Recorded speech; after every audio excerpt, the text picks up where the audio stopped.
आज मैं आप लोगों को एक छोटी सी देवउठनी एकादशी से रिलेटेड कथा बताने वाली हूँ। ये कथा मैं आगे और विस्तारपूर्वक आगे की वीडियोज़ में बताऊँगी। आज बस छोटी सी कथा बताने वाली हूँ। अलग अलग वेद शास्त्र पुराणों में अलग अलग तरह से वर्णित है। जितना ज्ञान मुझे, मैं उस ज्ञान को आपके साथ बाँटूँगी, साझा करूँगी। देवउठनी एकादशी को देवउठनी एकादशी क्यों कहते हैं? इसके पीछे एक मान्यता है। भगवान विष्णु अपने वचन को वचन को फलीभूत करने के लिए, अपने वचन की मान्यता रखने के लिए लगभग में 4 से 6 महीने तक, मतलब रखिए कि 4 महीने का पीरियड जो होता है वो पाताल में चल जाते हैं। अपना कारोबार अलग अलग देवी देवताओं को सौंप के, ऋषि शिव जी, शक्ति को, पितृदेव को, गणेश भगवान सबको सौंप के और पाताल में चले जाते हैं।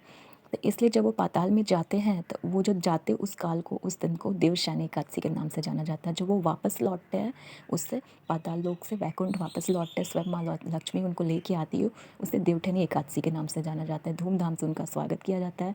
वैकुंठ में माँ लक्ष्मी स्वयं उनका स्वागत करती है। पृथ्वी लोक पे हम लोग देवउठनी एकादशी के नाम से इस त्यौहार को मनाते हैं और धूमधाम से भगवान विष्णु का जागृत अवस्था में स्वागत करते हैं। इसके पीछे की एक छोटी सी स्टोरी है कि भगवान विष्णु अपने एक वचन का मान्यता रखने के लिए वैकुंठ जाते, जो वचन वो बलि को दिए रहते हैं वरदान स्वरूप, बलि का उद्धार करने के लिए।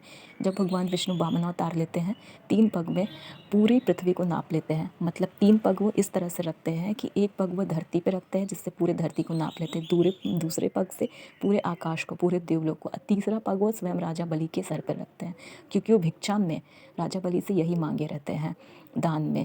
तो राजा बलि उन्हें ये दान देते, लेकिन राजा बलि को फिर बहुत दुख होता है कि नारायण स्वयं उनके कुल के पालनहार हैं, उनके आराध्य हैं, लेकिन उनके साथ छल हुआ। तो उसी समय नारायण उनका उद्धार किए। क्या किए, क्यों किए, कैसे हुआ, ये कथा मैं आगे विस्तारपूर्वक आपको दूसरी वीडियोज़ में बताऊँगी।